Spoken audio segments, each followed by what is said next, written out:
Assalamualaikum warahmatullahi wabarakatuh.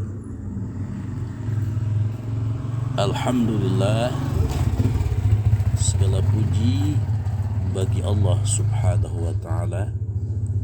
Pada hari ini kita kembali belajar tematik. Anak-anak sekalian yang Bapak banggakan,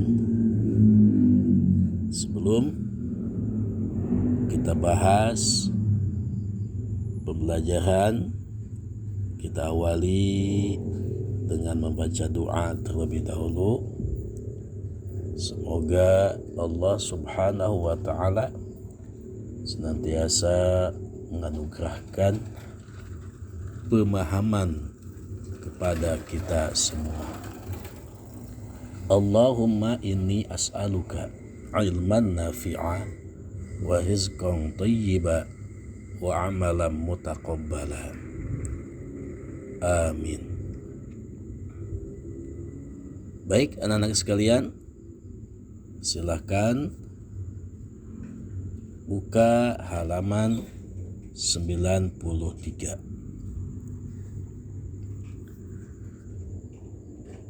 Sudah? Baik.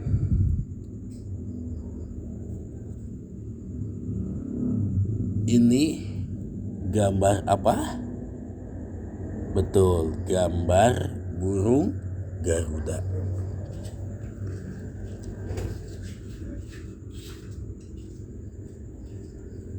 Disebut dengan lambang negara Indonesia, ya. Burung Garuda itu merupakan lambang negara kita.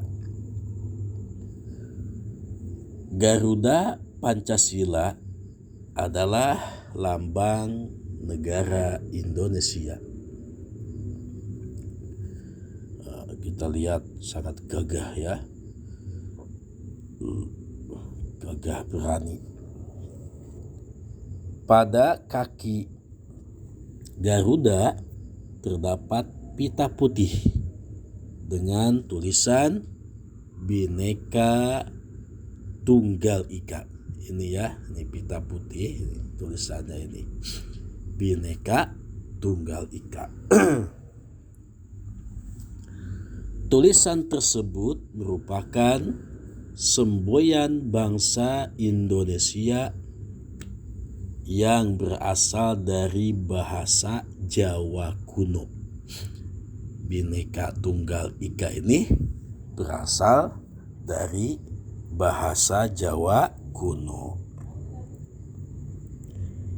Bhinneka Tunggal Ika berarti berbeda-beda tetapi tetap satu.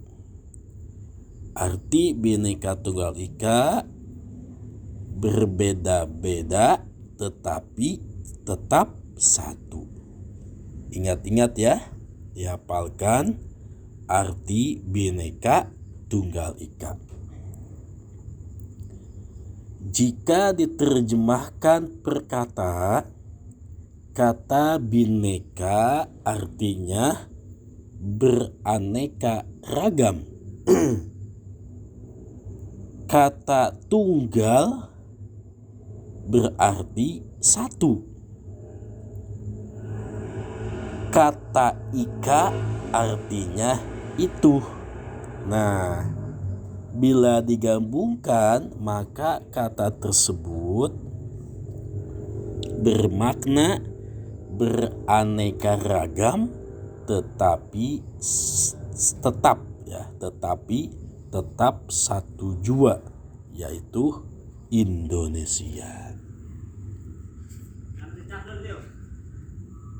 Semboyan ini digunakan untuk menggambarkan persatuan dan kesatuan bangsa dan Negara Kesatuan Republik Indonesia yang terdiri atas beraneka ragam budaya, bahasa daerah, ras, suku bangsa, agama, dan kepercayaan. Indonesia sangat kaya dengan bahasa. Berbagai macam bahasa terdapat di Indonesia. Indonesia juga mempunyai kekayaan ras, suku bangsa, agama, dan kepercayaan. Kita bangga menjadi warga negara Indonesia karena sangat kaya dengan budayanya.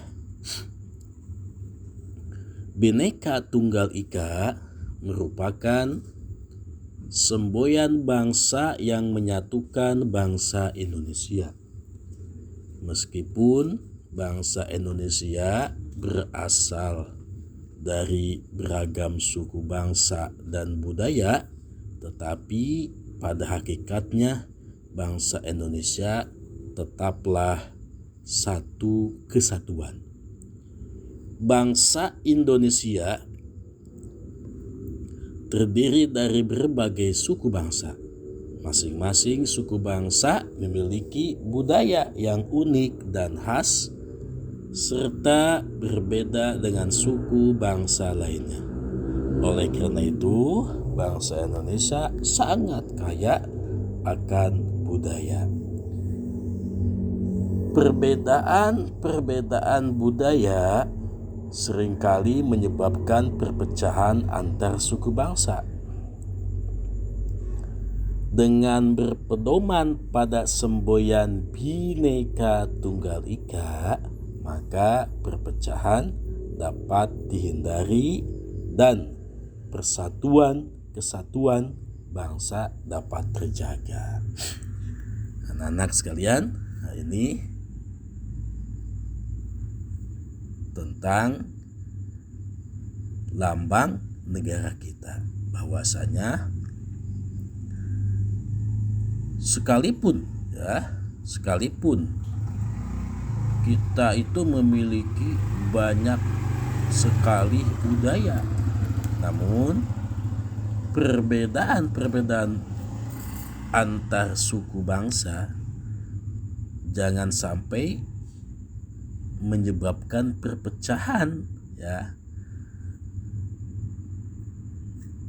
Nah, dengan adanya semboyan di pita putih yang dipegang erat oleh burung Garuda ini, nah ini kan dipegang erat tuh sampai tidak lepas. Nah, ini menandakan bahwa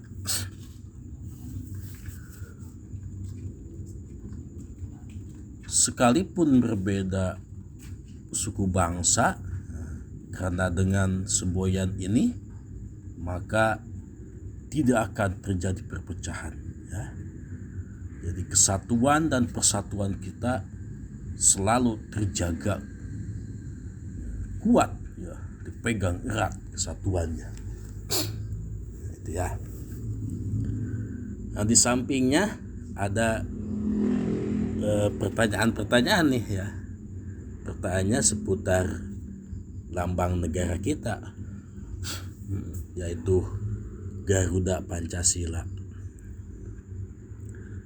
Nah, tulisan apa yang ada pada Garuda Pancasila? Nah, tadi ya ini tulisannya adalah Bhinneka Tunggal Ika. Lalu nomor 2, apa arti tulisan tersebut? Artinya adalah berbeda-beda tetapi tetap satu. Berasal dari mana tulisan Bhinneka Tunggal Ika? Nah, berasal dari Jawa kuno. Lalu makna dari tulisan Bhinneka Tunggal Ika bagi persatuan bangsa Indonesia, nah itu ada di bacaan, ya. Di bacaan bahwa maknanya itu sekalipun berbeda-beda, dengan adanya semboyan Bhinneka Tunggal Ika, maka persatuan dan kesatuan tetap bisa kita jaga dengan utuh. Ya. Jadi semboyan ini menyatukan bangsa Indonesia, menggambarkan bahwa persatuan dan kesatuan bangsa kita yang terdiri atas beraneka ragam budaya, bahasa daerah, ras, suku bangsa, agama, dan kepercayaan. Dengan adanya semboyan ini, maka perbedaan tersebut bisa menyatukan kita, bisa kuat persatuan dan kesatuan yang dimiliki oleh bangsa kita. Baik, ini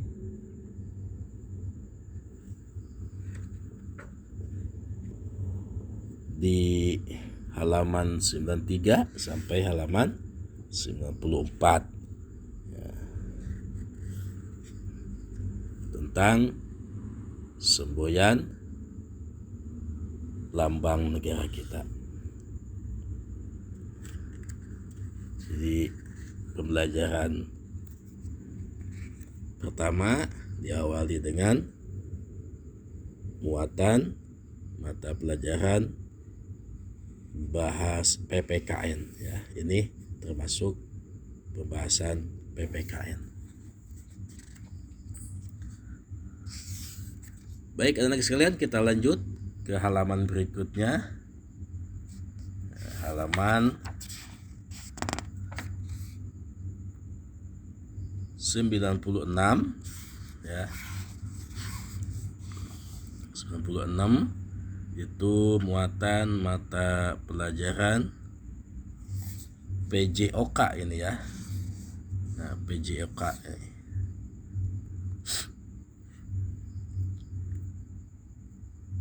ini halaman 96. Ini kita akan bahas salah satu mainan tradisional, ya. Permainan tradisional kita nih. Mungkin kita tidak sering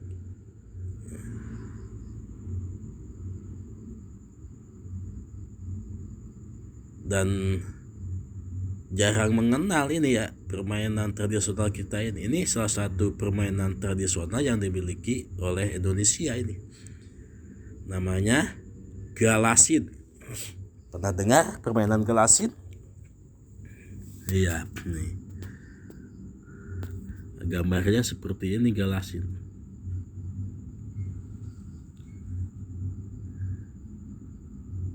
Nih bacaannya kita baca, ya. Salah satu permainan tradisional yang dimiliki bangsa Indonesia adalah gobak sodor, ya.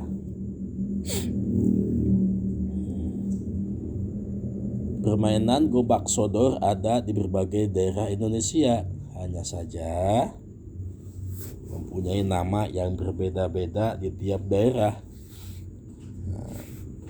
Istilah gobak sodor dikenal di daerah Jawa Tengah. Di Kepulauan Natuna dikenal dengan nama galah. Sementara di Riau dikenal dengan nama galah panjang. Nah, di Jawa Barat dikenal dengan nama galah asin atau disingkat dengan galasin. Lalu cara memainkannya bagaimana? Nah, ya, kita lanjutkan membaca. Gobak sodor dimainkan di lapangan segi 4 dengan ukuran 9 kali 4 meter yang dibagi menjadi 6 bagian. Garis batas dari setiap bagian biasanya diberi tanda dengan kapur, ya, kapur tulis. Gobak sodor dimainkan oleh 2 tim dengan jumlah anggota masing-masing tim terdiri dari 3 sampai 5 orang. Salah satu tim akan bertugas menjaga di garis dan menghadang anggota tim. Sedangkan tim yang lain berusaha melewati garis ke baris terakhir secara bolak-balik. Nah, jika seluruh anggota tim dapat melewati garis dan kembali ke tempat semula, maka tim tersebutlah pemenangnya. Nah, jadi tim 1 berusaha masuk, tim 2 berusaha menghalangi supaya jangan sampai masuk semua. Ya. Umpamanya 3 orang nih, ya 3 orang. Masing-masing tim itu 3 orang. Nah, itu ditentuin tuh yang pertama yang jaga, yang menghadang itu tim yang mana, ya, ditentuin dulu. Dan tim mana yang mulai masuk, ya dijaga tiap-tiap garis jangan sampai lewat. Bagi yang berhasil lewat semuanya, satu semuanya harus melewati itu sampai ke tempat semula, dibulak-balik. Nah, itu jadi pemenangnya. Ya, kalau ada yang kena sebelum sebuah pemain sampai ke garis awal, nah itu berarti gantian, ya. Oh, yang kena gantian. Yang kena itu jaga, ya, gantian jaga. Nah, jika tidak kena, ya, terus sampai semua anggota tim itu nyampe ke garis permulaan, nah itu terus itu, ya, terus bolak-balik, ya, gitu ya teorinya. Bermain gobak sodor sangat menyenangkan dan menyehatkan. Permainan ini mengajarkan pentingnya kerjasama dan kekompakan untuk mencapai tujuan. Ya. Kerja sama seluruh anggota tim dalam menghadang atau menerobos penjagaan sangat penting untuk meraih kemenangan. Cara bermainnya ada di halaman 97, ya. Nah, 97 ada 1, 2, 3, 4, 5. Nah, cara mainnya. Jadi Ananda semua bisa baca dengan seksama cara bermain galasin atau gobak sodor, ya.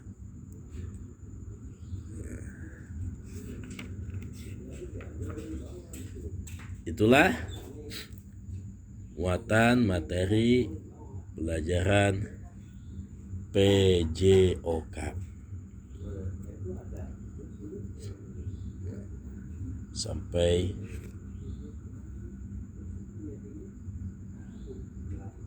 6, ya. 6 cara bermain, ya. Jadi sampai halaman 98 tuh cara bermainnya. Baik anak sekalian, nah, kita lanjut ke halaman 98. Ini mencari tahu.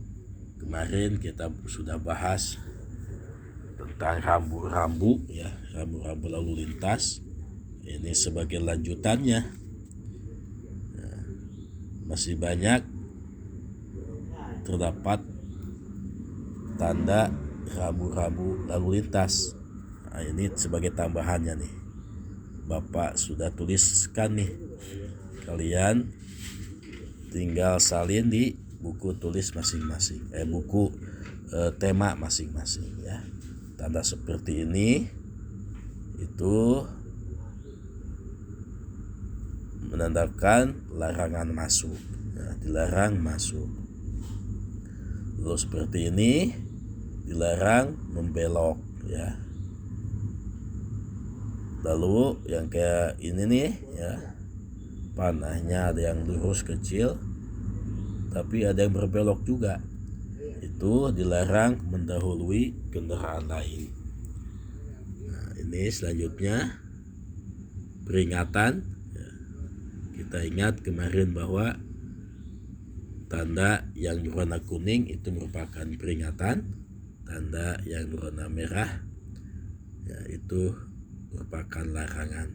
Nah, ini peringatan nih, awas banyak anak-anak. Lalu yang ini lalu lintas 2 arah. Dan yang terakhir, awas jalan licin. Baik anak sekalian, itulah materi pada hari ini. Satu pembelajaran saja secara singkat ya, mudah-mudahan walaupun singkat pembahasannya bisa dipahami ya. Semoga pembelajaran ini menambah wawasan kita atas rambu-rambu yang ada di jalan ya, dan wawasan kita terhadap bangsa Indonesia melalui semboyan negara kita yaitu Garuda Pancasila. Baik anak-anak sekalian, kita akhiri pembelajaran ini. Tidak ada tugas ya yang harus dikumpulkan. Mari kita tutup dengan membaca doa kafaratul majlis. Subhanakallahumma wa bihamdika asyhadu an la ilaha illa anta astaghfiruka wa atubu ilaik. Sampai jumpa besok hari Rabu di pembelajaran Meet ya. Besok kita Meet kembali dengan 2 pelajaran, pelajaran tematik dan pelajaran matematika. Bapak akhiri pembelajaran ini dengan harapan bahwa Anda semua tetap menjaga kesehatan dan mudah-mudahan Anda semua selalu dianugerahkan kekuatan untuk melaksanakan ibadah puasa ini. Terima kasih semuanya telah menyimak pembelajaran ini dan selalu menjadi anak yang membanggakan kedua orang tua. Akhir kalam, wassalamualaikum warahmatullahi wabarakatuh.